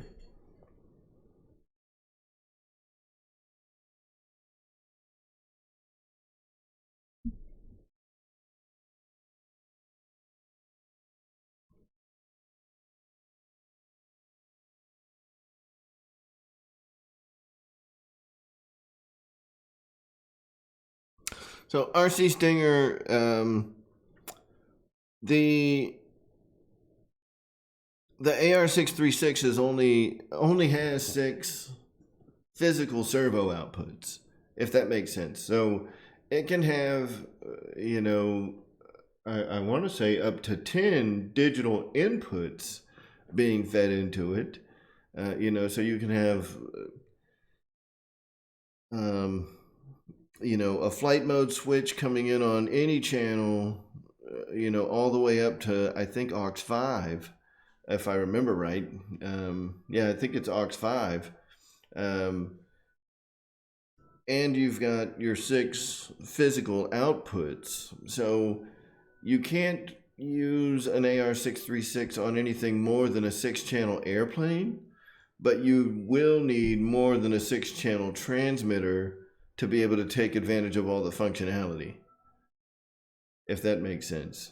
Does that answer your question?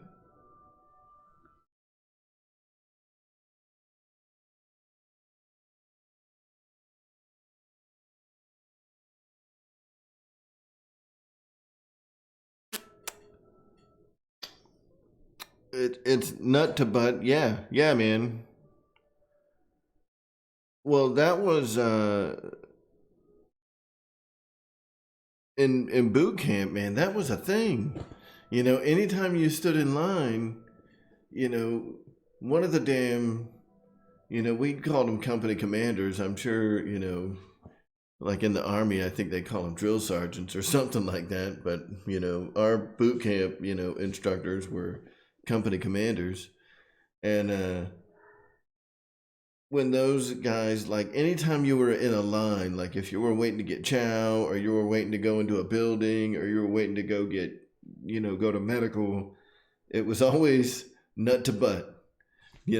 Like they would get mad at us for not standing close enough to the person in front of us, and they'd be yelling at us like, nut to butt, motherfuckers, nut to butt.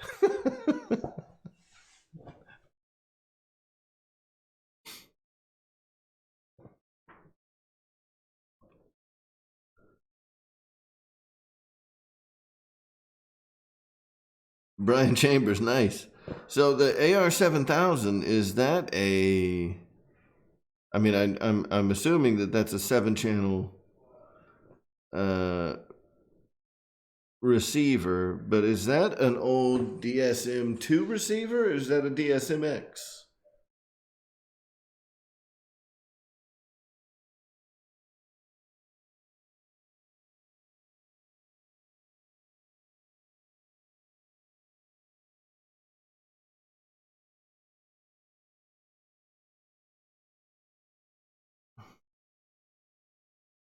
No, Dave, it wasn't his punishment. I think it was to get you to. It was,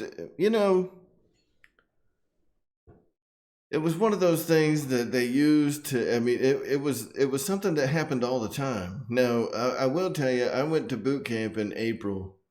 So I was there from like April to June or July or something, and it wasn't like yeah, Josh, you got it. It was it was one of those things that they did, I think, to get you out of your comfort zone, man.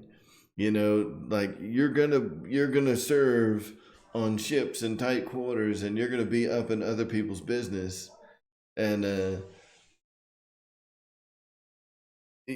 like if you're not comfortable being around a bunch of men, you better figure out how to get comfortable with it. So they basically made us like, stick our freaking crotches in the dude's butt in front of us. And it was like, are you serious right now? Like, this is how you're going to make me feel comfortable about being around a bunch of men? by by having us setting up a gravy train? All right. Mike Mike Keller is now Mike instead of Lisa. I think I like you better as Lisa.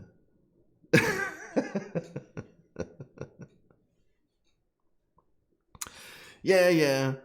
I mean, we still got screamed at. I think a lot of folks would probably be under the impression that, like, basic training was easy for guys in the Air Force or the Navy. Now, I can't speak about the Air Force, but I can tell you that Navy basic training was not easy, man. That was pretty rough.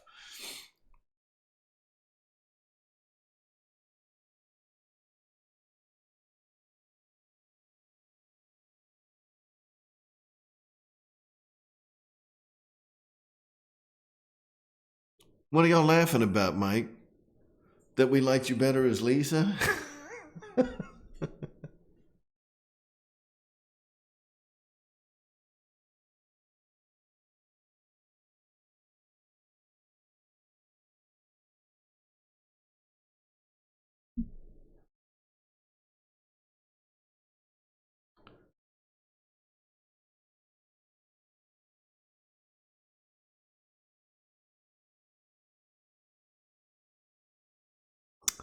So, what the heck kind of company I was at? Tim, I was also in a 900 company, and we were a staff company. So we did the 3 graduations, but we didn't have,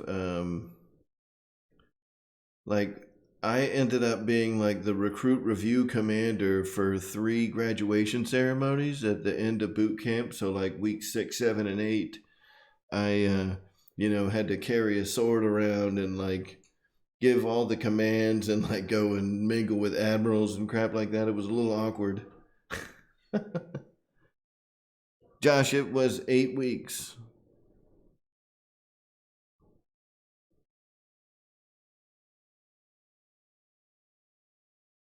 Dude, that's funny. So, Tim, what's interesting about the 900 companies is they are the so Josh, it is actually 9 weeks, but the first week doesn't count. Like, they only count the once you start training. So your first week that you're there, you're not even officially starting your training yet. So, yeah, I mean, you end up being there either 9 or 10 weeks in at Navy boot camp. So, what I was saying, Tim and Pilot Ryan, I was in 929. That is the numbers at the end of the 900 companies are based on the fiscal year. So on October 1st, so the first week of October is company 901, so like the end of September. So 901, so October, 3, 4.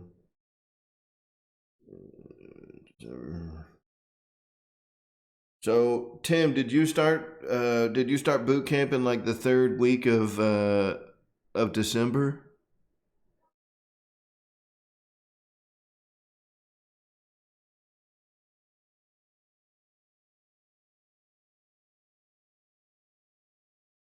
Hmm.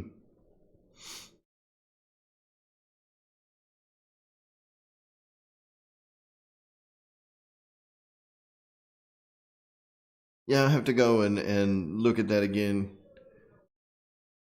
But yeah, I started in April, but it was back in like 1995. I don't know when Ryan joined. But yeah, I started in April, and it would have been like the 29th week of the fiscal year. You know what I'm saying? So like the last week, so there's only like ever going to be 52,900 coming. Like 952 is the last one, and then it starts with 901 over again.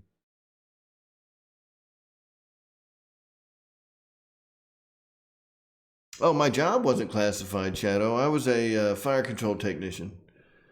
So on submarines, fire control technicians are the guys that are the ones that handle all of the like the weapons systems, the computer systems, and all of the basically all of the electronics and computers that control the firing of like all the torpedo tubes and missile tubes, um, and all of like the weapons launch equipment, all of that crap belongs to us, and like the mechanical side of that all is run by torpedomen.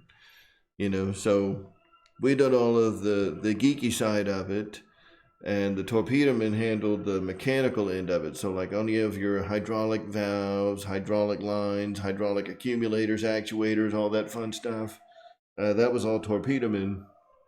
And anything that was electrical, you know, in the weapons launch sequence was all done by fire control technicians. So like all your weapon data converters, signal data converters, you know, the weapons launch console themselves, your weapons interface modules, all of that stuff was fire control technicians that handled the maintenance and troubleshooting and normal operation. You know, so anytime we were shooting tomahawks, it was fire control technicians shooting tomahawks. Anytime we were launching torpedoes, you know, we were the ones tracking the targets and shooting the torpedoes. It was pretty cool. Now, you know, the classified end of it is where were we shooting torpedoes? What were we shooting torpedoes at? I can't tell you all of that, but yeah, I mean it's not hard to find out like what does this job do in the Navy. So I was a fire control technician. Cool stuff.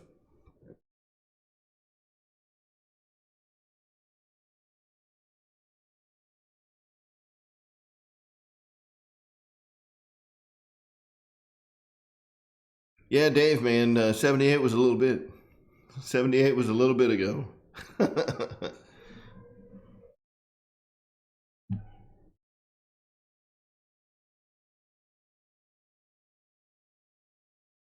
Oh, Tim Touton, you were, yeah. So you were in boot camp way before I was.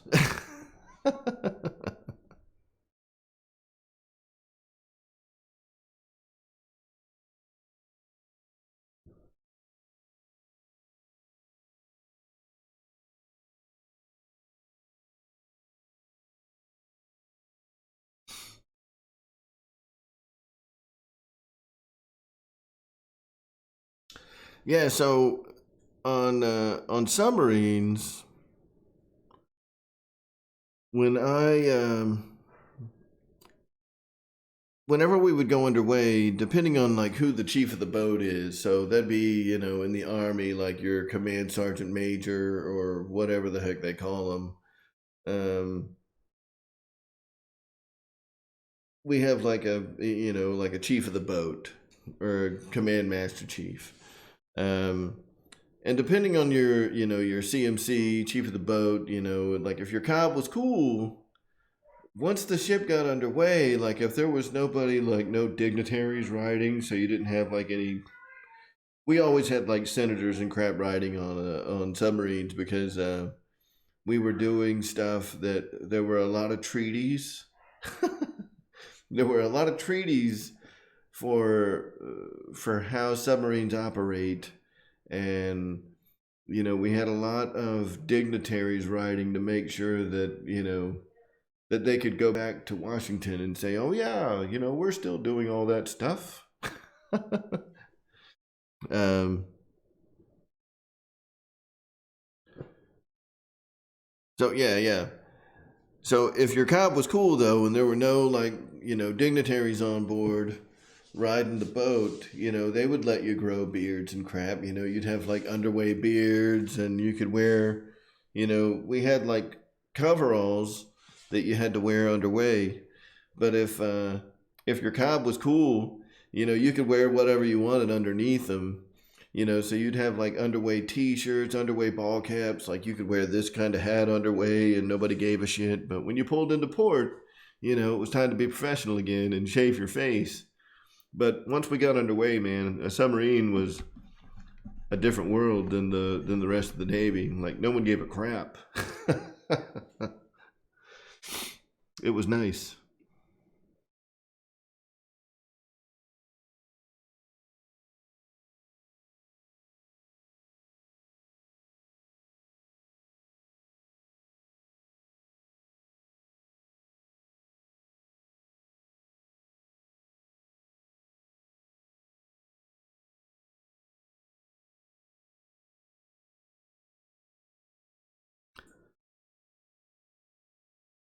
Man.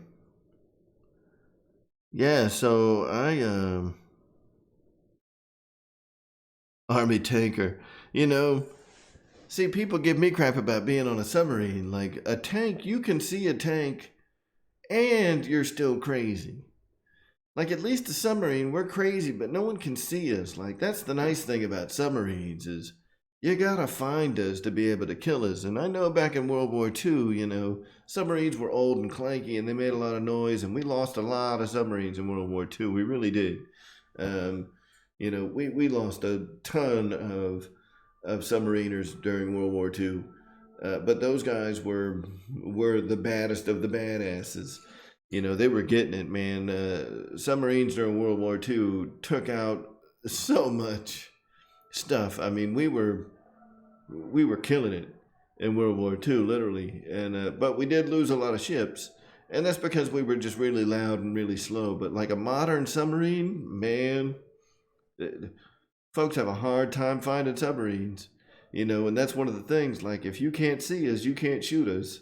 So, I mean, we've invested a ton of research and development dollars into making submarines. I mean, at this point, almost truly undetectable. And now, uh, like if you, on a submarine, it's just as confined. If I mean, I can imagine that a submarine is probably a lot more open than the inside of a tank. But a tank is out in the open. You can see it. So not only do you have to be crazy to get into this really confined tin can, with like two of your best buddies and be all nut to butt with them and everything, just like you are on a submarine, but you're also out in the wide open and everybody's shooting at you.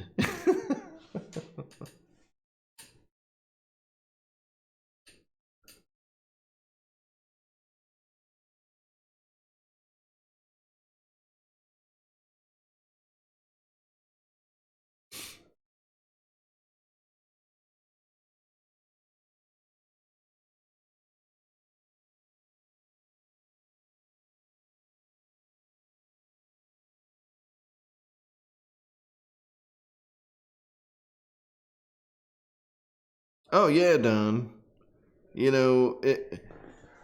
Nuclear power is fantastic. And I'm a huge believer in the benefits of nuclear power. And I lived, for decades, lived and hung out near nuclear reactors, every day, every day. And, uh, and I'm a big believer in what nuclear power can do for us as long as it's safe, when we run it safely, and the Navy does. Um, and since the advent of the nuclear Navy, we've only lost two submarines, and neither one of them had anything to do with the problem with nuclear power. So, um, it was crew mistakes and workmanship issues, but, crap happens. And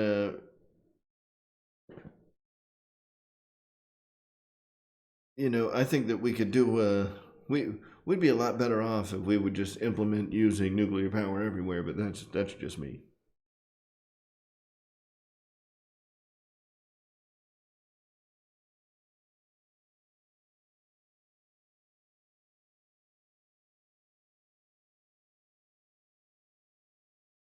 All right. Is it shout out time, people? Because I'll go ahead and let it loose. All right. So obviously, y'all are here with us tonight. It is Air Marshal Mondays. So every Monday, 8 o'clock, that's when this show is happening. So if you haven't already, jump out to the front of the channel, like the video, share the video, share the channel, subscribe to the channel, hit the notification button, and thank you guys for being here tonight. And also, I'm going to go ahead and, it's going to be shout out time. We're going to talk about all of the wonderful shows that we have throughout our incredible RC YouTube community. So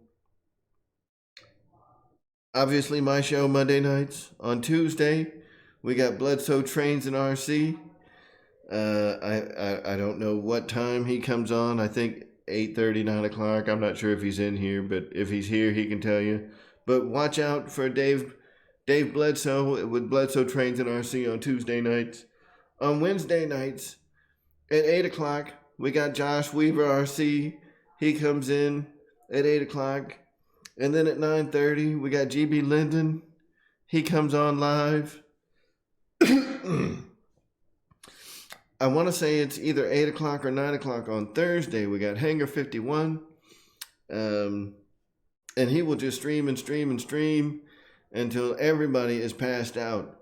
And only when there's no one left awake, that's when Kenny will finally turn the stream off. I mean, if you want to see him go for like 24 hours, just keep like a robot typing on the keyboard, asking Kenny questions, and he'll just keep going, man. I think that he would go forever if he thought that somebody was there,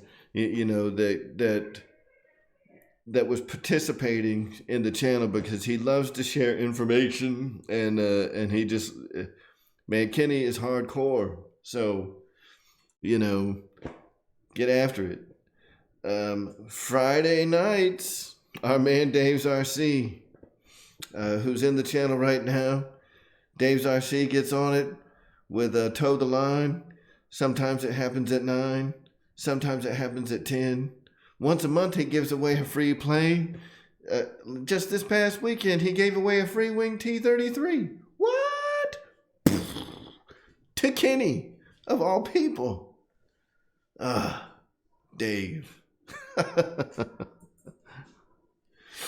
So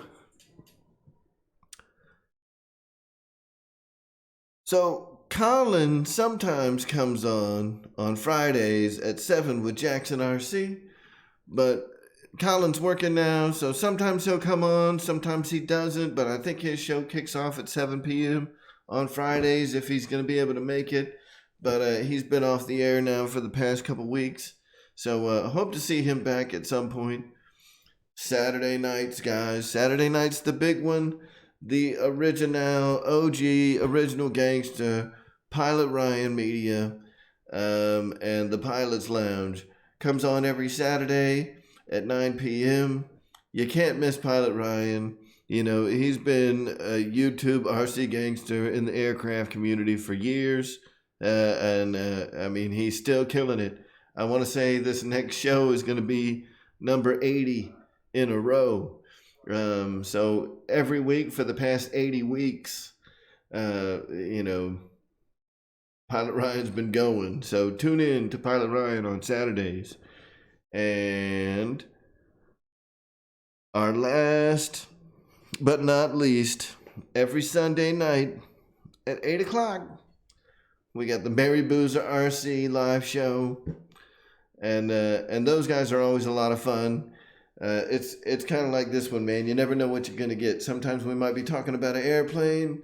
Sometimes we might be talking about painting something. Sometimes we might be talking about electronics. but the one thing that you'll always be talking about is something RC, and it's always fun. So there you go, guys. 7 days a week, there's live RC out there on YouTube for us to sit and eat our popcorn, and we don't have to watch freaking reruns of soap operas and The Simpsons anymore. Even though I still love The Simpsons and South Park and Family Guy.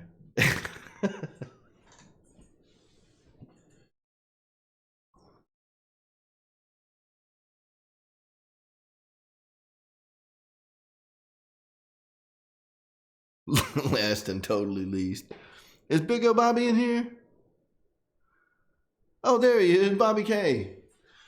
What's going on?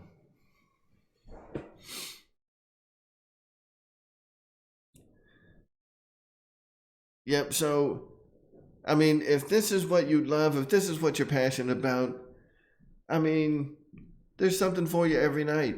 And every show is a little different. We all talk about different stuff. We all talk about different facets of the hobby.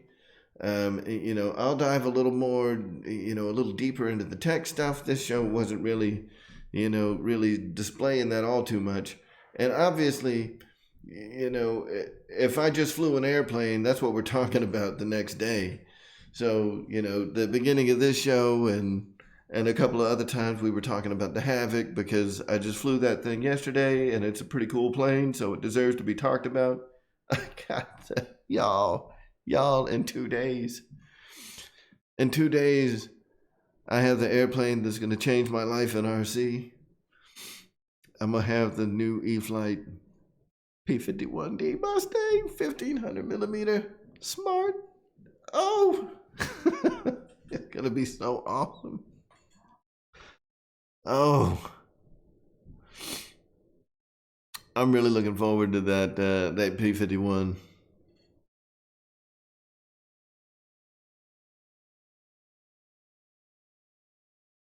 I'm about to post Bobby's T-33 maiden tonight.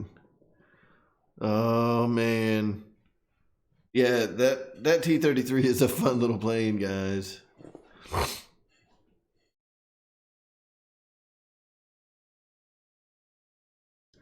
Thanks, Dave.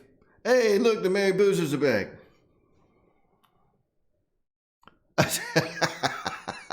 Dennis Farley.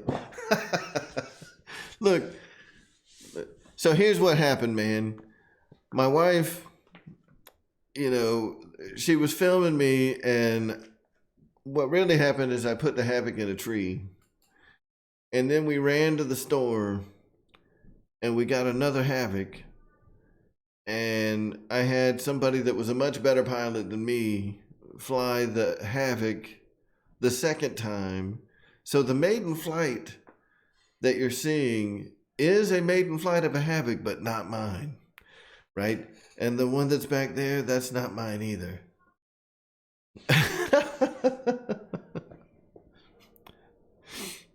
No, man. That's the same plane that's on the videos, guys.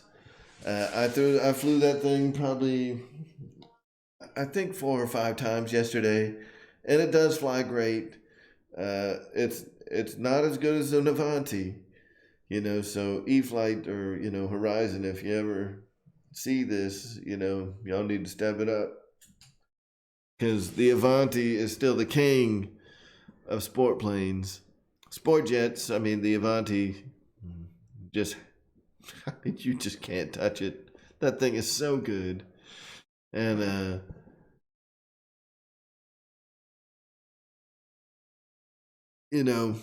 I like the HAVOC.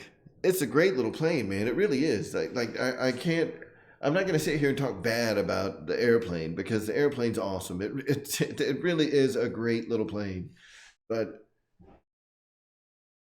you can't help but compare it to an Avanti when you have both. And I brought both of them out to the field yesterday. So I'm flying the Avanti, and then I'm flying the HAVOC, and then I'm flying the Avanti, and then I'm flying the HAVOC, And then I flew the HAVOC for like another 3 or 4 flights, and then I flew the Avanti for like 3 or 4 flights, and I'm like, oh man.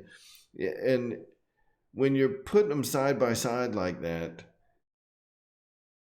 it just the Avanti just sticks out like a sore thumb. It's like this one flies way better. So it's almost an unfair comparison. Yeah, Randy, man, that's the one I got right here. See you, Dave, man. Have a good night. Thanks for stopping by for the first time. Oh, and Dave, hey man, thanks for calling and letting me show my Spectrum know-how live on the show. That was pretty awesome, dude.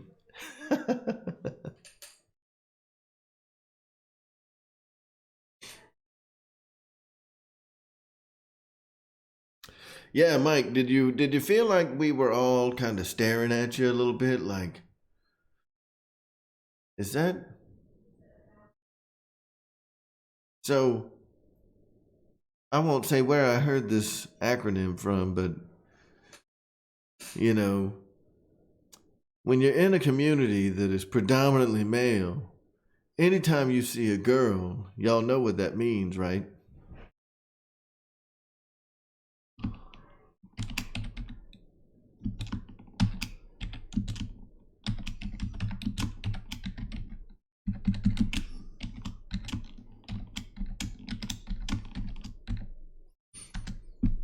Never believe it. If you see a girl in the chat, it's a guy in real life.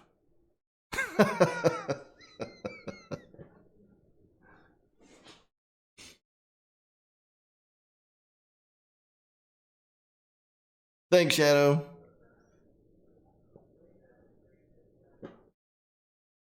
Yeah, Joe, no kidding.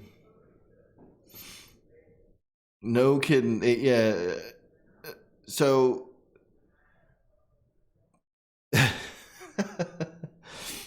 so Joe, the Avanti was your first EDF ever? And you were able to get it up, fly it, no problem?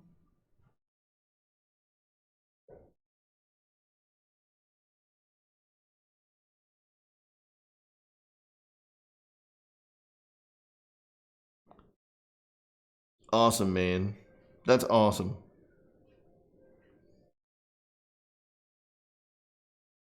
What are you doing?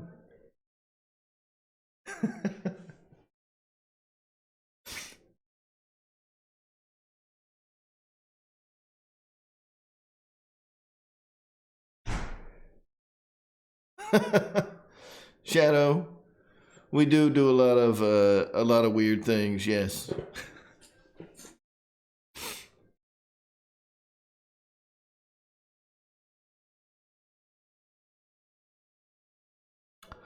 A 1400 biplane. Hmm. Hmm. Yeah, Wes, I have not flown the T-33 yet. I have obviously been around it and touched it and felt it and was there the day that I saw the thing take a lot of flights and have heard a lot of folks' opinion on the T-33. So I know what you're saying, and everybody that's flown it. That has also flown an Avanti tells me that they're very similar. So I'm kind of the opinion based on that it's really all about looks, man. Like if you like sport jets, Free Wing's got the perfect first jet for you in the Avanti S. If you like European scale, jets, the L-39 is right up your alley. If you like American scale jets, and you want to get into like a jet trainer, the T-33 is right in your alley. So like Free Wing has all those bases covered. And the airframes are so much better than everything else that's out there that, maybe with the exception of the Marlin, but I haven't had enough experience, with the Marlin to say whether or not the gear are going to hold up on it. I do have enough experience with the HAVOC to tell you, or not the HAVOC, but the Viper. The Viper is not going to last. If you put it in too hard, that gear is going to bend up. It's going to break your wings off. It's going to do some nasty things. But man, I've done some bad things to my Avanti, and it's still kicking. And only this last time that I went out did I finally bend the pin, that connects the strut to the retract, and that's a $2 part. The thing's been nothing but reliable. And it's awesome. It's an awesome jet. So, at least for right now, I think that the entryway for people wanting to get into EDFs, man, Freewing has you covered. 9 ways from Sunday, man. You cannot go wrong with an L39, an Avanti, or the T-33. All great jets.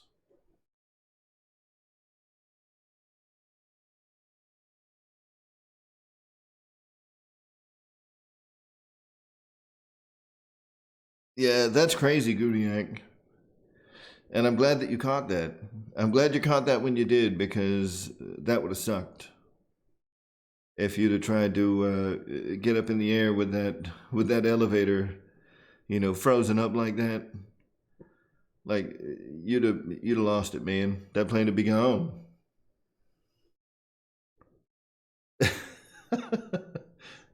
I mean, if you could have gotten it up in the air at all, that thing would have whoop whoop whoop, and just busted.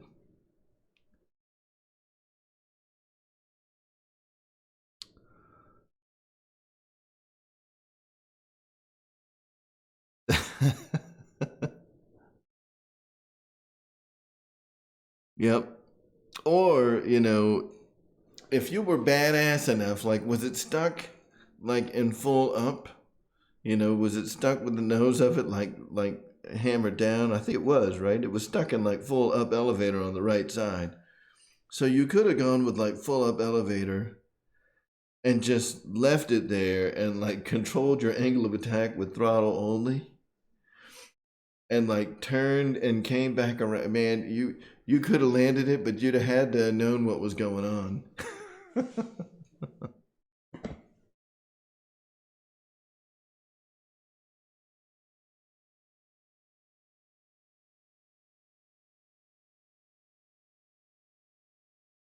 Yep, that would have been crazy.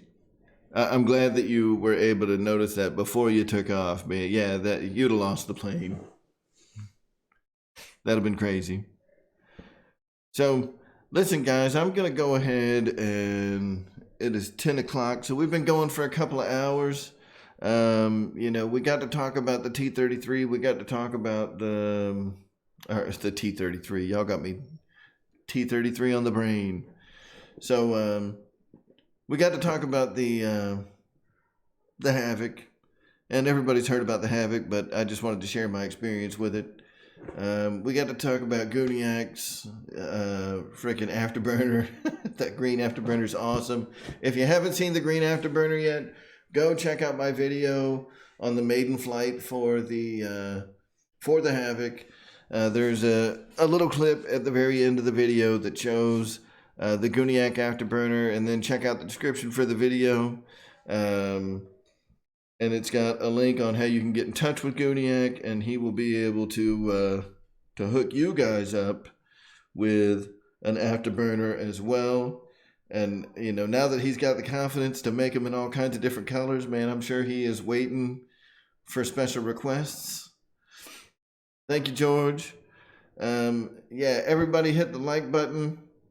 We're going to go ahead and call it. So, as always, guys, there are always links in the description.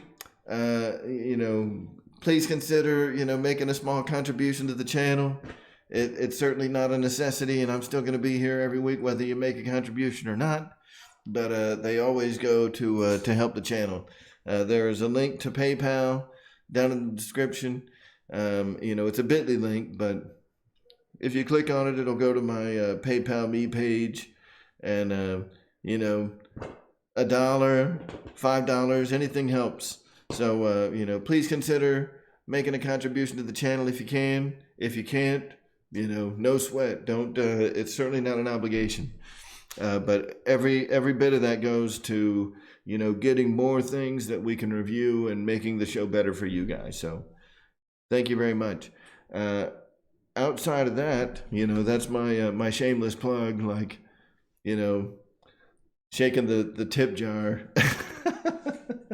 But outside of that, guys, thank you for coming. I love all you guys like brothers, and maybe like one sister somewhere. If you guys have any questions, leave a comment down in the description or down in the comment section of any of my videos, or hit me up on Facebook, and that's pretty much it. It's been another great Monday, guys. Stay tuned next week for episode 9. We basically got our next 2 weeks. I've already got the topics lined up, and it's going to be awesome. So be sure to come back next week, guys. Man, I am super pumped about the E-flite P51, and I know that they're hitting the streets and everybody's got them now, but I am super pumped to get my hand on one. And next week, we're going to talk it up. So, awesome.